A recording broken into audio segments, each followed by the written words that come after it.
Whoa, look at the size difference in this thing. That is crazy. This probably won't work at all. Oh, let's see. Let's see if we can make this work. Oh my gosh, that is so much bigger.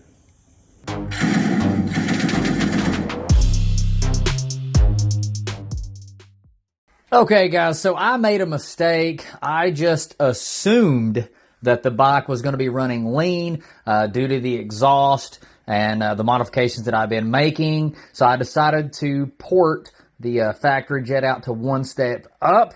And of course that's where I went wrong, was assuming. I should have pulled the plugs to check and see exactly what was going on. But here was the process that ensued. Okay guys, so what I'm using here is a torch head pick cleaning kit. I found the size that just barely slid through it nice and snug. And as you can see, if I can get it to focus here, these have, they're kind of like little tiny miniature files. So the one that was just barely fitting through it, I ran it through it several times to clean it out real good. And then now I'm stepping up right here to the next size. And this is I'm only going to step up one size because I don't want to take too much out. And then we'll go test it again and see how it does.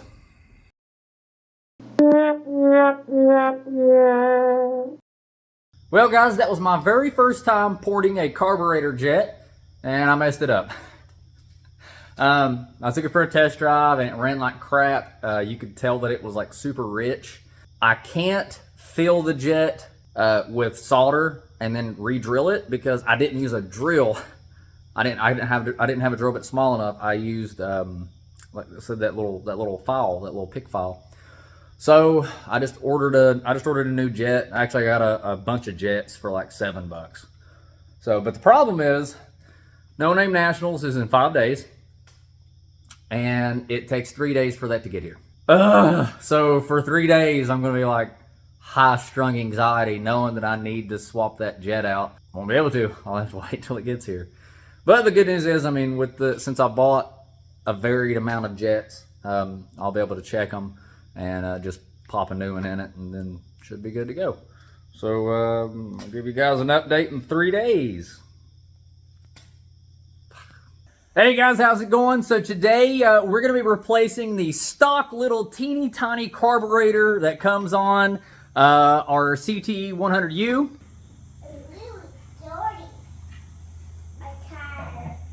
With a much larger racing Mikuni clone carburetor that's actually supposed to be on the Predator, the much larger bike. So let's see how this works out. It could either make us a lot more power, or it's just gonna dive bomb this thing and we're gonna be back to the stock carb and trying to figure out something with it. So let's go.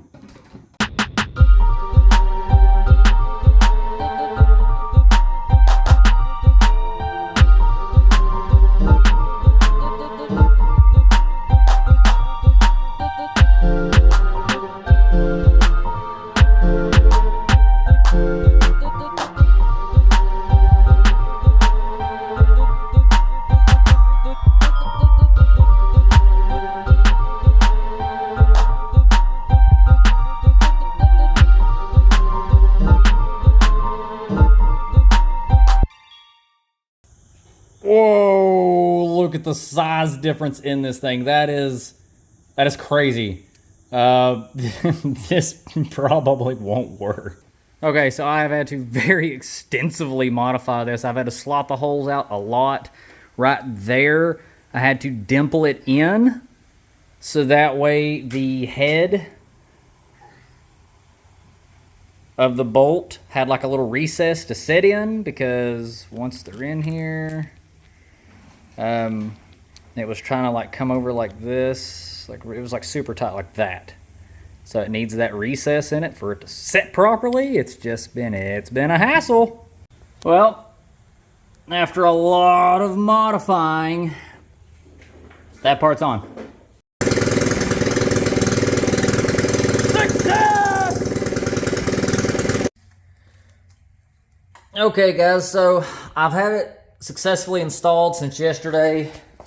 I've made a few test passes and stuff on it, and I love the fact that this carb has such great tunability. You know, like I'm actually able to adjust the air fuel mixture. I'm able to adjust the throttle, the idle and such.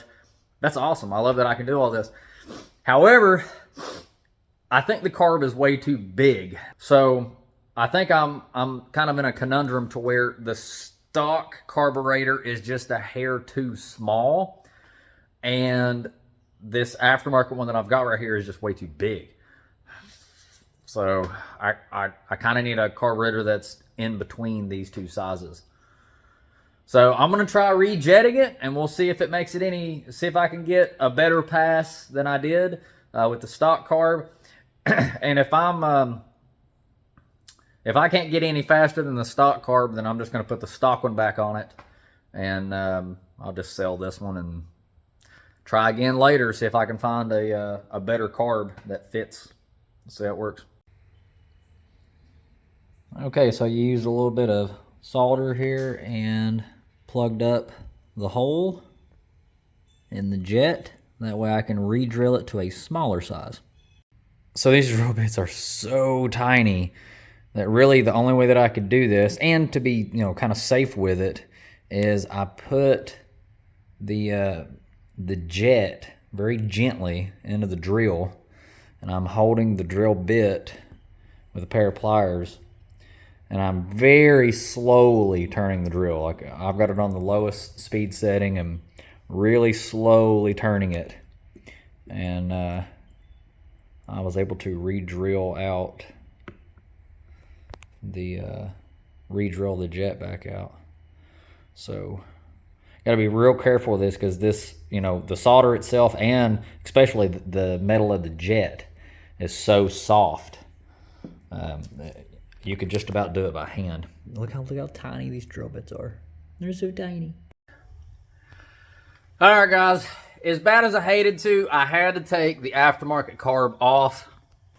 It was just too big for the bike. So what was happening was, under wide open throttle, there was just too large of an opening. Therefore, the velocity was slowed down, and there wasn't enough air rushing over top of the needle jet there to pull the fuel up.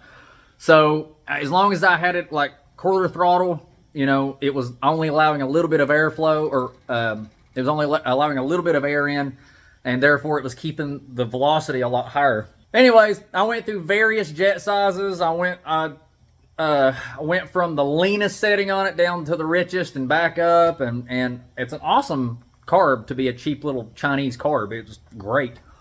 Just way too big for this bike. If I could find a smaller version of that carb, that'd be perfect. But anyways, we're back to the stock one.